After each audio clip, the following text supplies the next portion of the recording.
काल भैरव के समय भेद की रहस्यमयी कथा।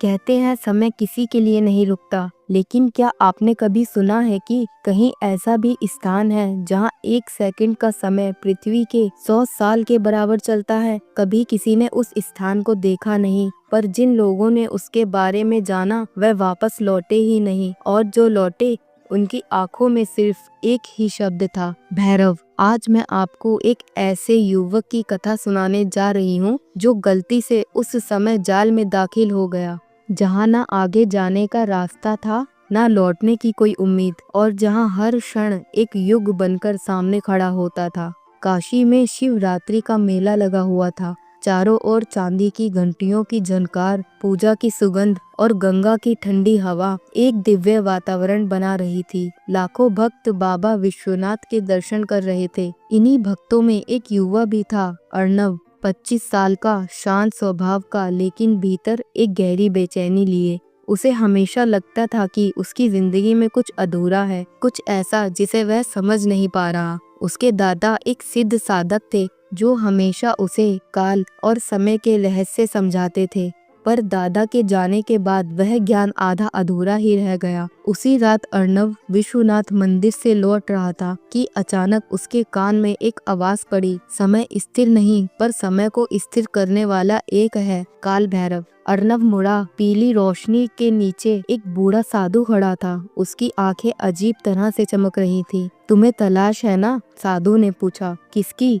अर्णव चौंका। उस सत्य की जो तुम्हारी आत्मा पुकार रही है। अपने भीतर झांको, तुम्हें उत्तर मिलेगा। साधु धीरे धीरे चलता हुआ अंधेरे में खो गया, और अर्णव वहीं खड़ा रह गया, व्याकुल, उलझा हुआ, मानो किसी ने उसकी आत्मा के भीतर का सबसे छुपा हुआ सवाल पढ़ लिया हो। अगली सुबह अर्णव अजीब बेचैनी के साथ उठा। उसके मन में बार बार सिर्फ एक ही विचार आ रहा था, काल भैरव। वह काशी के प्राचीन काल भैरव मंदिर की ओर निकल पड़ा। मंदिर पहुंचते ही वह सहम गया। मंदिर के बाहर कुत्तों की भीड़ थी, जैसे वह किसी अनजान बाहरी को पहचान रहे हों। मंदिर में एक अजीब घनघोर ऊर्जा थी। अर्णव ने जैसे ही दर्शन किए, उसके कानों में वही साधु की आवाज गूंज उठी, समय स्थिर नहीं, समय को स्थिर करने वाला एक है। अर्णव ने तुरंत पीछे मुड़कर देखा, वही साधु, लेकिन इस बार उसके चेहरे पर गंभीरता थी। आगे आने वाले रास्ते पर सावधानी से चलना, क्योंकि वहाँ समय तुम्हारे हिसाब से नहीं चलता।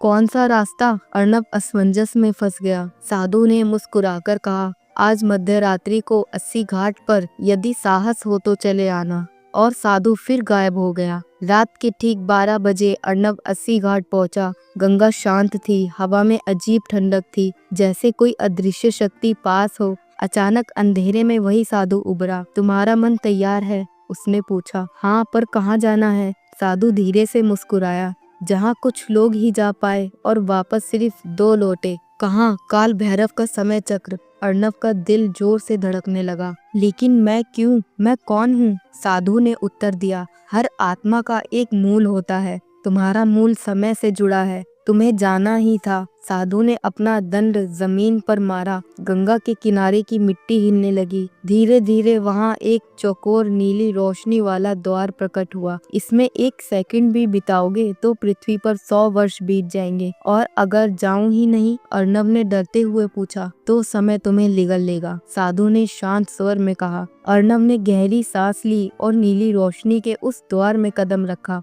जैसे ही वह अंदर गया, उसे लगा मानो हवा रुक गई हो। उसका शरीर हल्का हो गया और चारों ओर अनगिनत घड़ियां तैर रही हों। समय की हर दिशा दिखाई दे रही थी। अतीत, वर्तमान, भविष्य, सब एक ही क्षण में। अचानक उसके सामने एक विशाल काला घूमता चक्र प्रकट हुआ। वह इतना तेज घूम रहा था कि उसके पास जाना भी असंभव लग रहा था।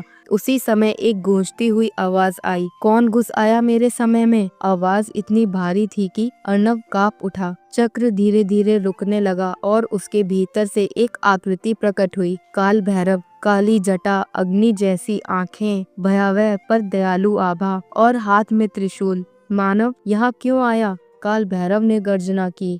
अर्णव ने कांपते हुए कहा, मुझे सच्चाई जाननी है, अपने अस्तित्व के बारे में, समय के रहस्य के बारे में। भैरव ने गहरी हंसी हंसकर कहा, समय का ज्ञान खेल नहीं मानव, एक गलती और तुम पलक झपकते ही लुप्त हो जाओगे। लेकिन मैं तैयार हूँ, अर्णव ने दृढ़ता से कहा। भैरव ने पहली बार उसे ध्यान से देखा। भैरव जी ने कहा, तुम्हारा जन्म सामान्य नहीं था, तुम्हारी आत्मा समय चक्र की धुरी से निकली है। तुम्हें मानव शरीर मिला, लेकिन तुम्हारी आत्मिक गति समय से परे है। अर्णव की आंखों में आश्चर्य छा गया। तो क्या मैं समय को महसूस कर सकता हूँ? हाँ, लेकिन उसे नियंत्रित तभी करोगे जब अपनी आत्मा को पहचानोगे। भैरव ने आगे कहा, मानव पृथ्वी पर कई जन्म लेता है, लेकिन समय जीव बहुत दुर्लभ होते हैं। आप कहना क्या चाहते हैं? अर्णव ने विस्मित होकर पूछा। भैरव बोले, तुम्हें यहाँ इसलिए बुलाया गया है क्योंकि समय असंतुलित होने लगा है। अर्णव घबरा गया। असंतुलित कैसे? भैरव ने उत्तर दिया, पृथ्वी पर मानवों ने काल की गति को बिगाड़ दिया है। आलस से, लालच से, अनियंत्रित इच्छाओं से मानव का मन जितना भटकेगा, समय उतना ही अनियंत्रित होगा। अर्णव स्तब्ध था। समय मानव के मन से प्रभावित होता है, यह उसने कभी सोचा भी ना था। भैरव ने कहा, यदि तुम सच्चाई जानना चाहते हो तो तुम्हें समय चक्र की परीक्षा देनी होगी। भैरव ने अपने त्रिशूल से इशारा किया। अचानक पूरा स्थान बदलकर एक विशाल रेत घड़ी में परिवर्तित हो गया। रेत ऊपर से नीचे गिर रही थी, लेकिन वह पृथ्वी वाली सामान्य रफ्तार से नहीं, मानो हर रेत कण एक युग लेकर गिर रहा हो। यहाँ 1 सेकंड बीतेगा और बाहरी संसार में 100 वर्ष बीत जाएंगे। भैरव ने चेताया। अर्णव ने दांत बींच लिए। मैं तैयार हूँ। उसने पहला कदम बढ़ाया। जैसे ही वह रेत घड़ी के भीतर गया, उसके भीतर समय की लहरें टकराने लगी। दिल की धड़कन कभी तेज, कभी धीमी, कभी दुनिया तेज घूमती, कभी रुक जाती। अचानक उसके सामने 3 दृश्य उभर आए। एक बूढ़ा आदमी अकेला बैठा है, समय की प्रतीक्षा करता हुआ। एक महिला अपने बीते क्षणों पर रो रही है, कह रही है, काश समय वापस आ जाए। एक बच्चा 2 पल में बड़ा होता जा रहा है, क्षण भर में वृद्ध। अर्णव समझ गया, समय किसी का इंतजार नहीं करता। ठहरने की चाह रखने वाले उसे खो देते हैं। वह धीरे धीरे रेत घड़ी के बीचों बीच पहुंचा और जैसे ही उसने ध्यान किया, समय स्थिर होने लगा। पहली बार उसे लगा कि उसे अपने मन पर नियंत्रण मिल रहा है। रेत घड़ी गायब हो गई। भैरव फिर उसके सामने प्रकट हुए। तुमने पहला चरण पार कर लिया। भैरव बोले, अब दूसरा सत्य सुनो। समय बाहरी नहीं, भीतरी है। जब मन स्थिर होगा, समय धीमा लगेगा। जब मन व्याकुल होगा, समय तेज भागेगा। और जब मन शून्य होगा, समय अस्तित्वहीन हो जाएगा। अर्णव जैसे किसी गहरे बोध में उतर गया हो। भैरव ने कहा, कई लोग यह सोचते हैं कि मनुष्य समय का दास है। वास्तव में समय मनुष्य की चेतना का प्रतिबिंब है। अर्णव ने विस्मित होकर पूछा, तो क्या आप समय को रोक सकते हैं?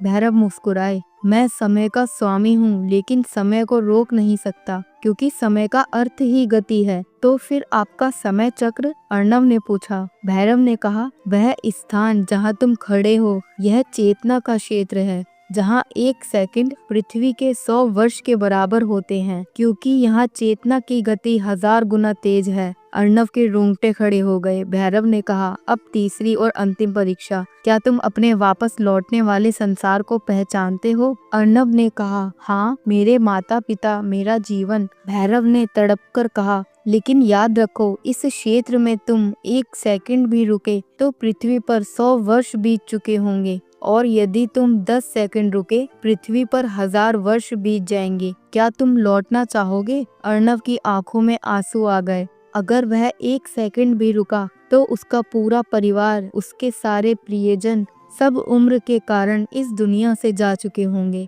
अर्णव कांप गया। तो क्या मेरे पास कोई विकल्प नहीं? उसने टूटे स्वर में पूछा। भैरव बोले, विकल्प है, या तो लौट जाओ और समय को साधारण मनुष्य की तरह जियो, या यहाँ रहकर समय के रहस्यों के रक्षक बन जाओ। लेकिन अगर मैं यहाँ रह जाऊं, अर्णव ने पूछा, तो तुम समय का हिस्सा बन जाओगे, मनुष्य नहीं। भैरव की आंखों में अग्नि थी। अर्णव चुप हो गया। लंबी शांति छा गई। कुछ देर बाद अर्णव ने अपना निर्णय किया। उसने भैरव की आंखों में देखते हुए कहा, मैं वापस जाऊंगा, क्योंकि मेरे लिए मेरे प्रियजन मेरा समय है। भैरव मुस्कुराए। यह मुस्कान शांत थी, आशीर्वाद जैसी। तुमने सही चुना मानव। समय वही है जो अपनों के साथ बीतता है, ना कि वह जो हम खोजने निकलते हैं। भैरव ने अपना त्रिशूल उठाया। एक प्रकाश की रेखा प्रकट हुई और अर्णव उसके माध्यम से वापस पृथ्वी की ओर यात्रा करने लगा। अर्णव अस्सी घाट पर आँख खोलता है।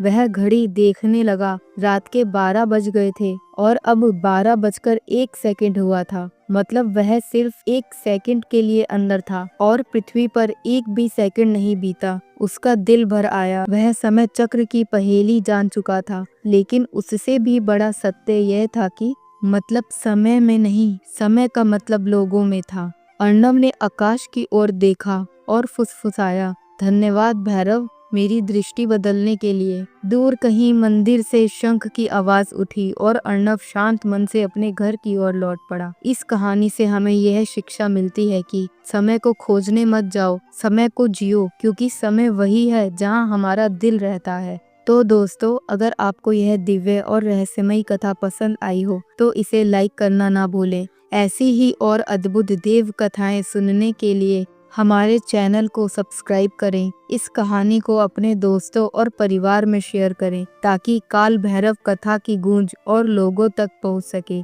और हाँ, नई कहानी आने पर सबसे पहले सुनने के लिए बेल आइकन जरूर दबाएं। धन्यवाद। जय काल भैरव की। हर हर महादेव।